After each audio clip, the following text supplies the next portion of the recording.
Be careful when accepting these gifts.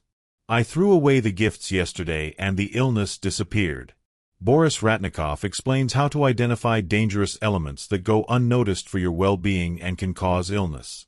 He mentions a simple guideline to protect yourself from the evil eye and harm. Negative energy will return. Boris Ratnikov, known for his work as a psychic in the Kremlin, describes the human being as a complex biological system that constantly exchanges energy with its environment. This exchange is continuous and can influence us. Many people observe that after a conversation with someone inspiring, they feel revitalized, while interacting with others can generate a feeling of exhaustion and discouragement. These situations often go unnoticed by us. The loss of energy is almost abrupt, so our mind is not aware of it, but there are repercussions. Therefore, it is crucial to consciously select your social circle, avoiding those who drain your energy. It is no coincidence that our ancestors claimed that who you associate with defines who you are, and according to Boris Ratnikov, you will share enough. However, according to Ratnikov, not only people, but also objects possess their own energy, which every object used by humans absorbs from the energy information field. What does this imply? It acts as a kind of transmitter of the owner's fate. Therefore, if an object impacts your daily life, it is crucial to understand who its previous owner was and what the object's life was like in order to validate your observations. Warriors frequently shared authentic accounts of how objects influenced their new owners.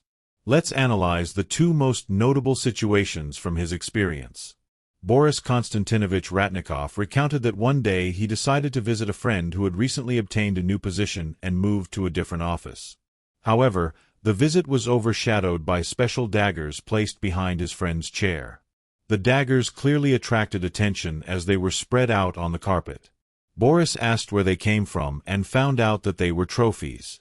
Ratnikov suggested that the discomfort could be due to these strange objects with an unknown history.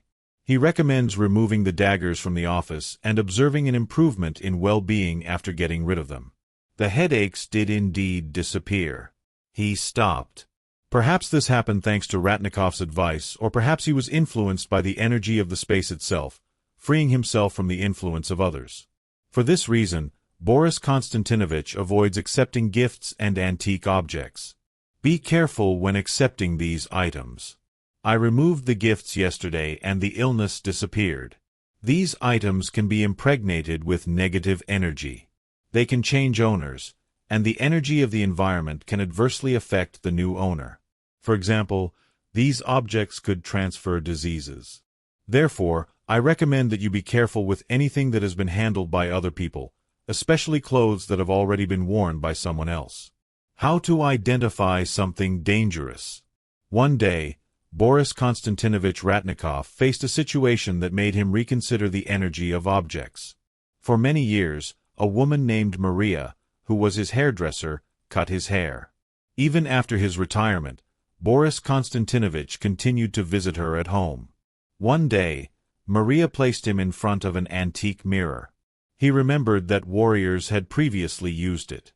Only a few minutes later, he felt a strange sensation and checked his blood pressure, which had dropped considerably, although he does not usually have high blood pressure. This situation was repeated every time he sat in front of that mirror during haircuts.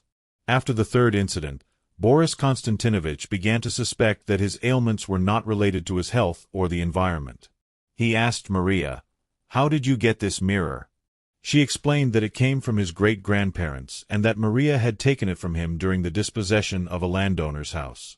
It was then that he understood that the mirror contained someone else's energy, while Maria never felt any discomfort when being near it. This confirms that not all objects have the same impact on different people. Boris Konstantinovich stressed that unusual objects can carry with them the energy of their previous owners, which can sometimes negatively affect the new owner.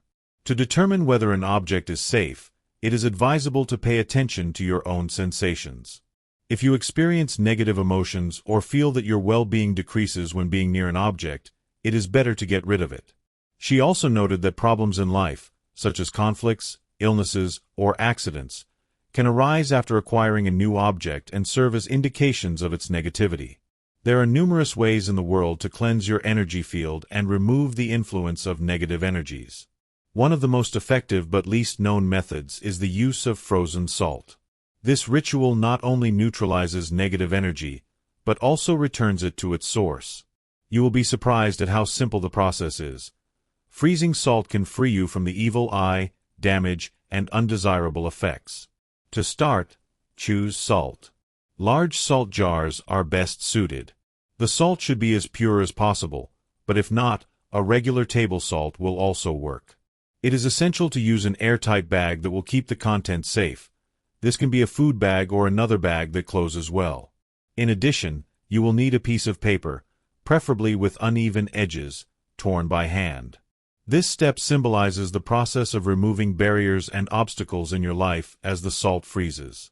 Salt can become your ally in facing adversities, especially if you notice that money is running out quickly, relationships are full of tension, and work projects are failing. These inconveniences are often caused by a hidden influence coming from people around you, such as envy, bad intentions, or even magical effects. What to do if you cannot avoid contact with these people? Colleagues and neighbors are the ones who make distancing difficult. In these cases, frozen salt can be your ally. This ritual generates an invisible shield of energy protection that works without the need for direct confrontations. You will remain under reliable security while maintaining harmony in communication. Even if there are people in your life who complicate things, you can still distance yourself, protect yourself, and improve your well-being by restoring harmony in your affairs and relationships. When everything starts, it is essential to take action to protect your energy field. The method is not about black magic, but a way to balance and free yourself from the influence of negative energies. If someone is disturbing your peace and it is directed at you, it is time to break away from destructive intentions using a simple and proven ritual. Start with the preparation. Carefully tear the edges of the paper by hand, avoiding the use of sharp tools. This represents the removal of all that is superfluous and the handling of obstacles on your path to harmony, so that the paper is clean and becomes your absorption tool, securing everything that worries you. Select a black ink pen. This color symbolizes the breaking of unwanted ties and the farewell to what no longer benefits you. Using black will help you free yourself from the destructive cycle of energies and end the negative stage in your life. You will need some water. Regular tap water is sufficient. There is no need to look for a special variant, as these sources are easy to obtain and accessible. The elements will become a powerful tool to neutralize negative influences, be it the evil eye, envy, or even magical effects. The key to this lies in the power of your intentions. It sets the foundation for energetic protection. To intensify the effect, you can write or say out loud, "I am protected, my surroundings are filled with light." This action creates an initial barrier that reinforces your energy field. Start working on the paper. Write down everything that makes you anxious or worried about the situation. Don't rush through events. Take the time to realize that you are freeing yourself from negativity on its own. This produces a purifying effect on its own. The process not only helps neutralize external influences, but also restores internal harmony. Sometimes people come into our lives whose presence can cause discomfort, a boss with excessive demands, a colleague with character problems, or a neighbor whose behavior disrupts your peace of mind. For the ritual, start by describing these people as accurately as possible. If you don't know their names, use descriptions. For example, an upstairs neighbor who makes noise when walking at night or a colleague whose constant demands cause conflict. This is important because the description helps to focus on the source of the negative energy. In the next phase, write down everything that worries you, both physically and emotionally. It could be insomnia, constant anxiety, fatigue, or even unexpected disputes. Detail the situations that cause discomfort and the thoughts that affect you. The more clearly you express your feelings, the better. Continue writing until you feel that you have expressed everything necessary. This process not only helps to identify the cause of your discomfort, but also to release the emotions you are experiencing. Once you have finished writing, take a piece of paper and fold it 3 times. This phase is crucial, as each fold represents the concentration of negative energy within the paper. Fold the paper in movements that move away from you, symbolizing the separation of negativity. Imagine the result of the ritual after the 3 folds. It seals away everything that is weighing you down. Next, take a plastic bag and gently place the folded sheet inside it. Sprinkle salt on the sheet from above, visualizing how it neutralizes all the energy trapped in the paper. Repeat 3 times. Negativity returns to its source, and these words protect me from further harm. Add an additional layer of energetic protection and activate the defense against salt. A fundamental element for cleansing and to intensify its effect is to add a few drops of water to the bag. The moistened salt enhances its properties, allowing it to absorb a greater amount of negative energy more efficiently. However, it is important to control the amount of water. There must be enough salt so that the bag is slightly damp, but not completely soaked. Finish the ritual by closing the bag tightly. If it is a sealed bag, close it properly. If it is a regular bag, tie it tightly. This way, all the negativity will be contained and neutralized inside. Once you complete the ritual, you will be able to feel relief and restore internal balance. The most crucial aspect of the ritual is the preparation of the salt packet. Find a discreet place in the freezer, preferably in the deepest areas where no one will accidentally tamper with it. Carefully place the bag inside and repeat 3 times. I freeze all evil eye and negative energies will remain here until they are completely removed. Then, close the freezer and leave the bag for at least 7 days. This procedure should be carried out with a positive attitude to avoid feelings of resentment, anger, or disappointment, as such emotions can diminish the effectiveness of the ritual. It is essential to remember that the energy we send out into the universe always comes back to us. Therefore, choose a time for the ceremony when you feel calm and confident. Your internal state of mind is key to its effectiveness. At the beginning of the ritual, take time to restore your inner balance. Take several deep breaths, relax, and focus your mind on this emotional state. Generating positive thoughts lays a solid foundation for maintaining your harmony. Avoid feelings of fear or anger, as the goal of the ritual is to create a powerful energy field that will protect you from any negative influences. The more light and serenity you bring to the process, the more effective its impact will be. Later, you will begin to notice favorable changes. People around you will become less tense and distant. Situations will begin to resolve themselves, and your general well-being will improve. If you have suffered from insomnia or restlessness, you will notice that these problems will gradually disappear within a few days. The full effect will be evident within 7 days. When the established period is over, the freezer will have fulfilled its function. Remove the bag from the freezer, but do not undo or open it. Take it outside your home and dispose of it in a container. This can be anywhere outside your home. The key is to keep the package out of your personal space. Despite its simplicity, this ritual has a powerful energetic power. Use it if you feel discouraged when interacting with people or are facing complicated situations in your life. It will help you restore balance and regain your peace of mind. No one would have imagined that a nurse with years of experience working in a hospice, a place dedicated to caring for those facing their final days on Earth, would make such a startling statement that would shock the public. Even though, even today, the topic of life after death continues to be avoided, she had this to say. I want to share the incredible experiences that I have witnessed with my own eyes. I do this so that those who have lost loved ones can be assured that they are not gone forever. Even though they have left this world, they continue to exist in the spiritual realm. In the fulfillment of her professional responsibilities, she has witnessed hundreds of deaths and has had the unique opportunity to observe what happens to a person in their final moments of life.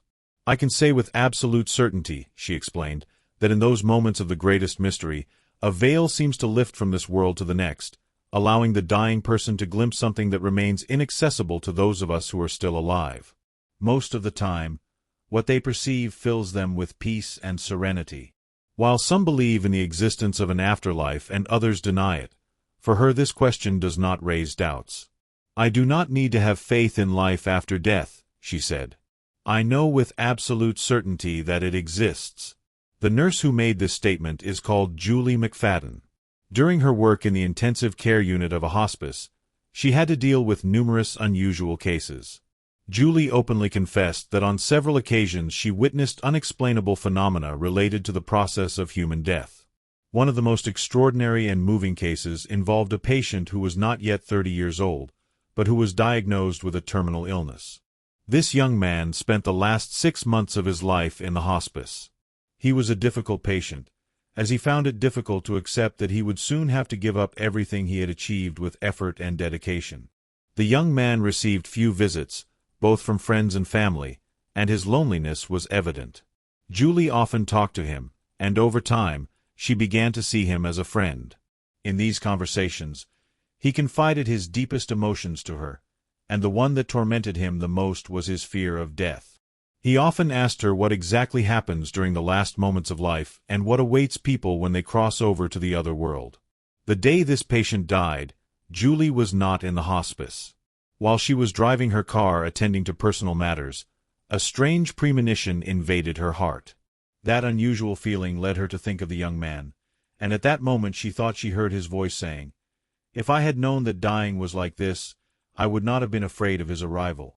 Surprised, Julie looked around to make sure that there was no one else in the car. At that moment, her phone rang. It was a call from the nurse on duty informing her that the young man had passed away. At that moment, Julie understood that, upon leaving this earthly world, the young man, as a sign of gratitude for the care she had given him, had left her this valuable message. On the day that this young man passed away, Julie was not in the hospice.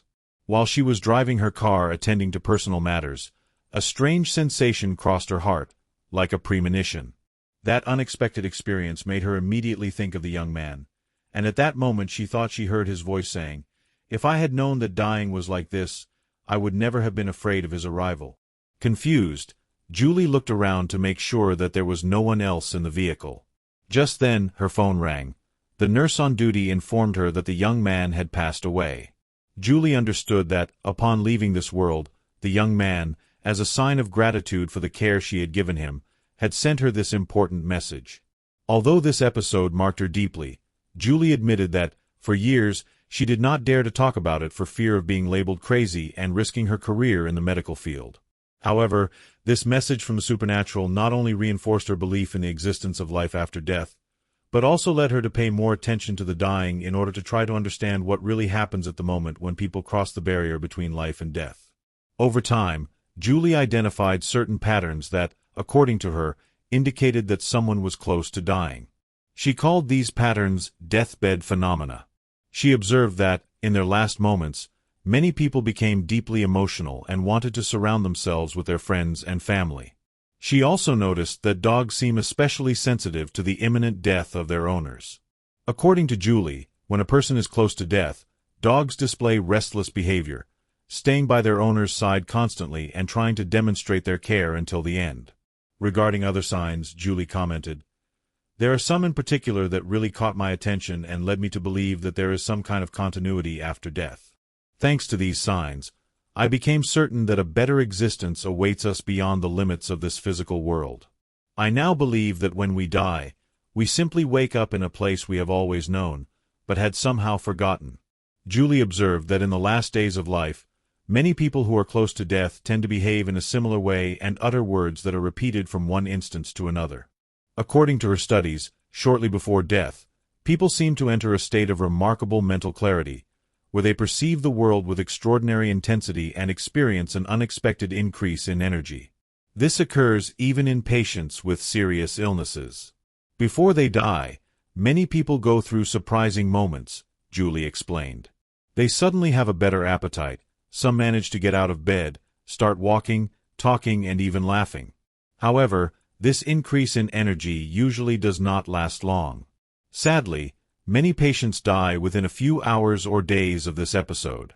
For this reason, Julie does her best to prepare family members so that they are not overwhelmed by an unexpected death after observing this sudden improvement in their loved one.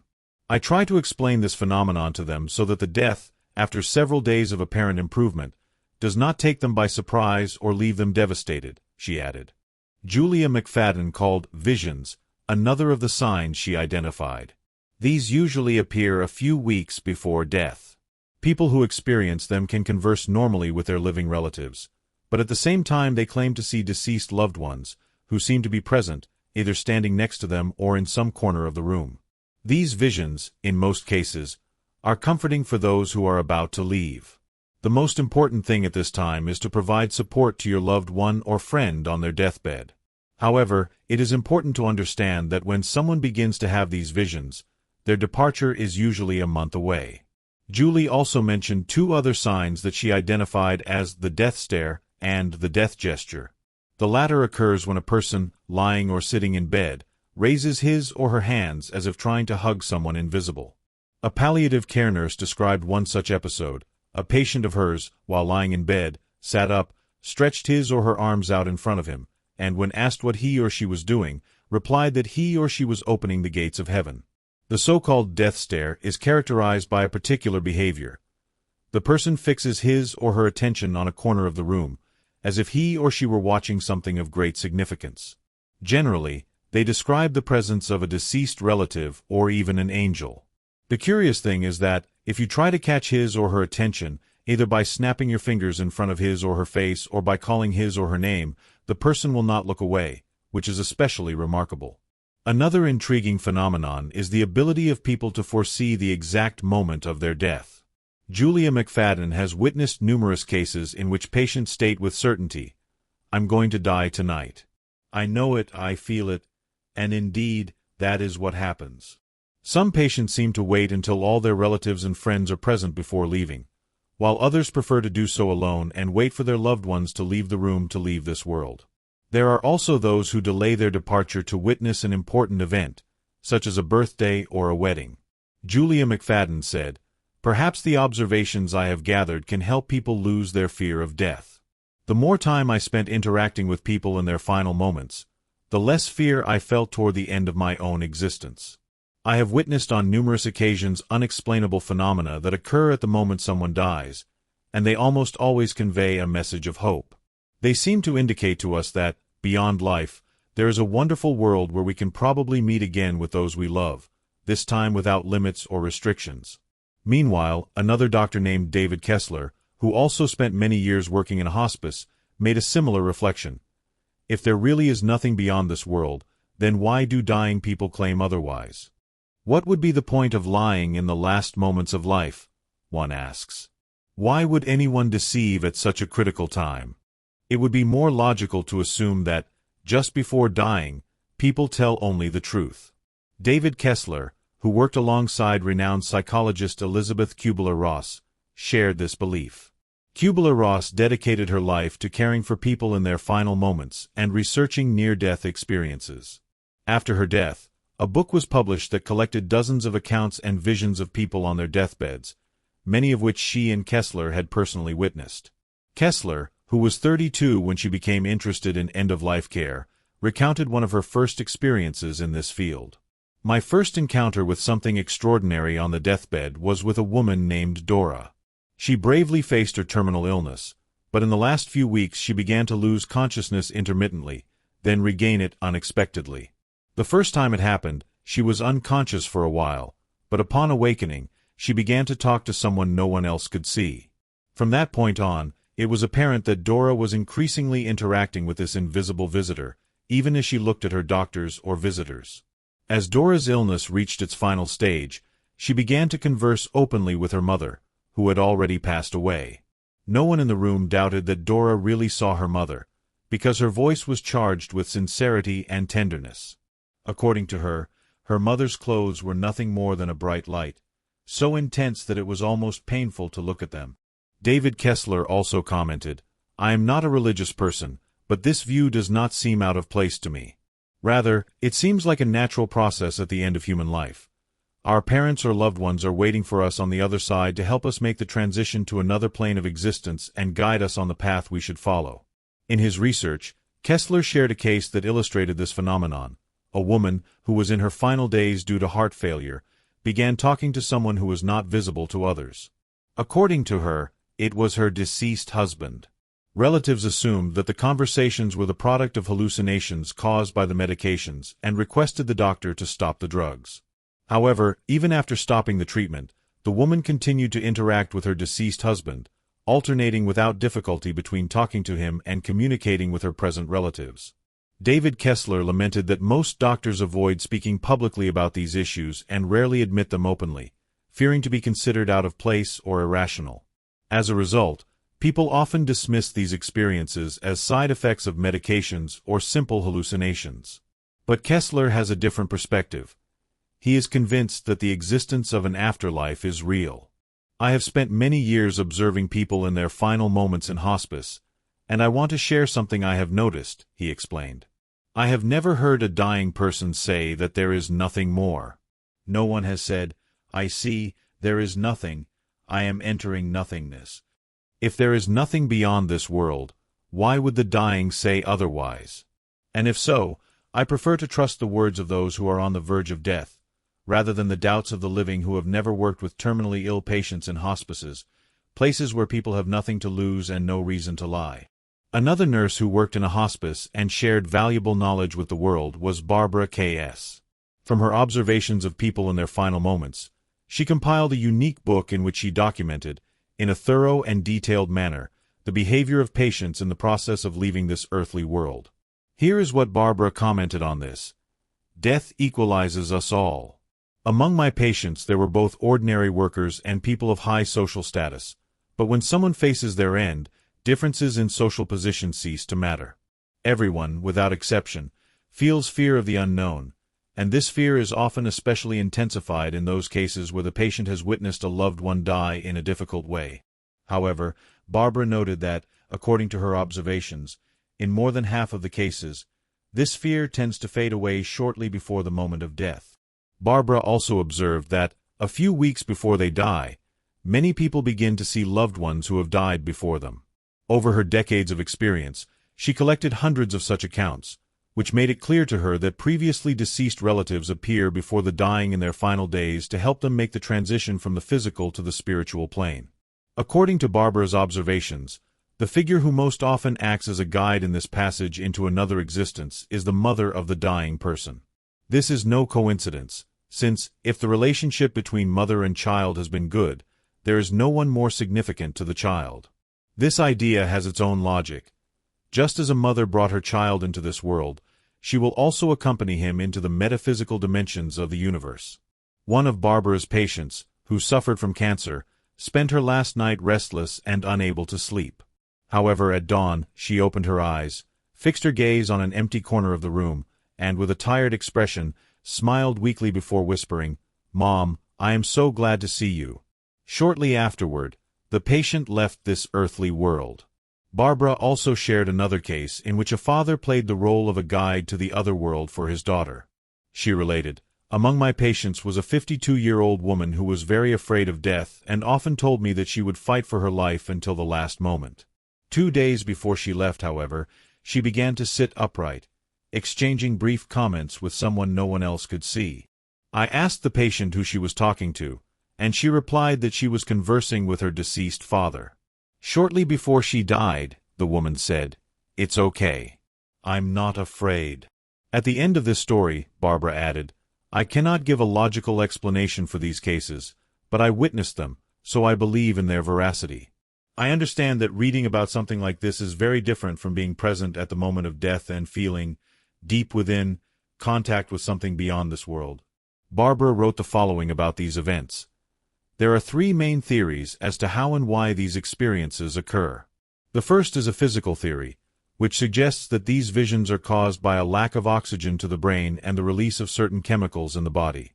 The second is a psychological theory, which proposes that apparitions of deceased relatives are a mental defense against death, as the mind struggles to come to terms with the idea of its own demise.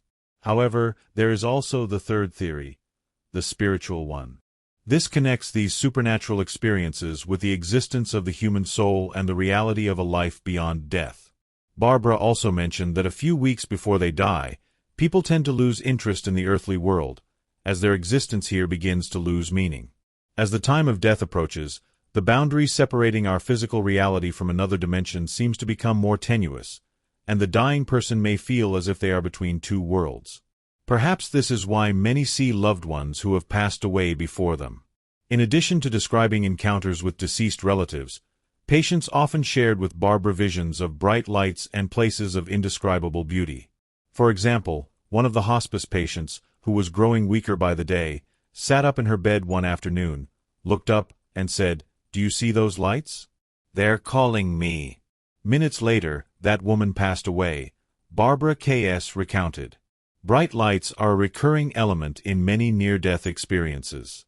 Barbara believed that these lights could be spiritual beings, some awe-inspiring phenomenon from the spiritual world, or perhaps something that the living are not yet able to understand.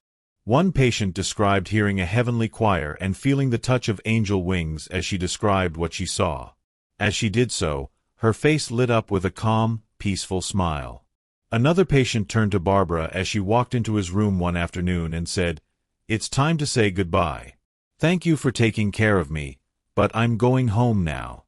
It's so beautiful, there are lights and clouds everywhere." That same day, the man left this world. Barbara said that when patients experience visions like these, they are often filled with hope, and at such times, she knows that they are living their last hours on earth.